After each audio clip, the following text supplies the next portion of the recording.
What's up, YouTube? T-Movies here. Now, since this week I'm doing my reviews for the Hunger Games films because of Ballad, Songbirds, and Snakes, here's my review for its sequel, and that is The Hunger Games Catching Fire.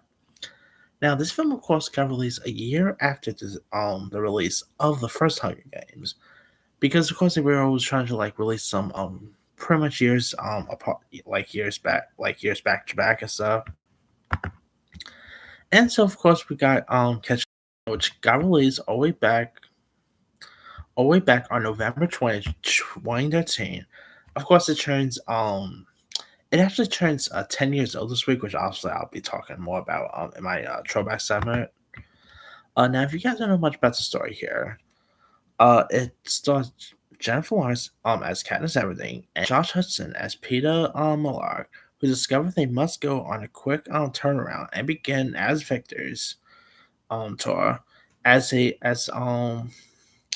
both Katniss and Peter travel throughout the district. Katniss says this rebellion is stirring. Of course, President Snow, played by Donald Sutherland, proves he is still very much in control of the worlds that comes of the cruel change in the rules of the 75th Annual Hunger Games. Now, of course, you do got Josh Hudson reprising his role, Jennifer Lawrence, Liam Hemsworth, Woody Harrelson. You also got the late great Phil Seymour Hoffman appearing as Plerach Everby. He was terrific. Jeffrey Wright. You also had Sam Claflin appearing as Finnick Odair. Lynn Cohen was terrific in this, playing the role of Mags Flanagan. You had Jack Reacher himself, Alan Ritchson, popping up in this. It's a really fun, entertaining one. It's more violent than the first film. I mean, I'm always really odd that these are actually PG-13 because I've always expected these things could have been rated R, but obviously you probably wouldn't be able to sell much tickets, if they were rated R. I mean, I never really read the books, but I did hear that the books are more graphic than the movies turn out to be. But obviously, these are YA stories. You can't really sell tickets, I guess. But that aside, it's a really fun one. Like the action's pretty cool. Has some really decent of course has some really decent music in this. This time around it was directed by Francis Lawrence, who of course will go on to direct the other Hunger Games films, including the new one that comes out this week.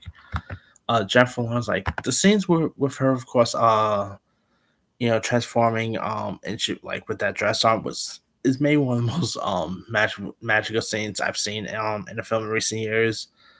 Of course, Stanley Tucci was great in this.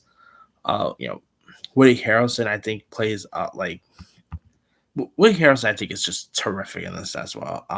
This was, of course, the highest grossing film of 2013 and the highest grossing film featuring a female lead since The Exorcist, believe it or not. So that's crazy to believe. Then, of course, we will go on to get two others, which Mockingjay Part 1 and 2, which both got, I believe they got shot back to back, if I'm not mistaken. And Catching Fire did very well in the box office. It made about 865 million at the time. Did very well there. It's a terrific film in my opinion. Really decent follow up sequel. Did really well with critics. It actually has a 90% on Rotten Tomatoes, so did really well with them critics and stuff. So yeah, of course I remember watching this one in theaters. I had a fun time with it. So if you guys never seen what was that Mockingjay? Hunger Games Catching Fire, I say give it a go. It's probably the best out of the franchise in my opinion. Anyway, let me let you guys. Have you ever seen Hunger Games Catching Fire Part One? If so, what's up? Were you a fan of it? Were you not a fan of it? Favorite scenes, favorite moments? Where would it rank in your favorite out of the Hunger Games films? Drop your comments below. Don't forget to like, subscribe, hit that bell for notification. This is Tim Signer.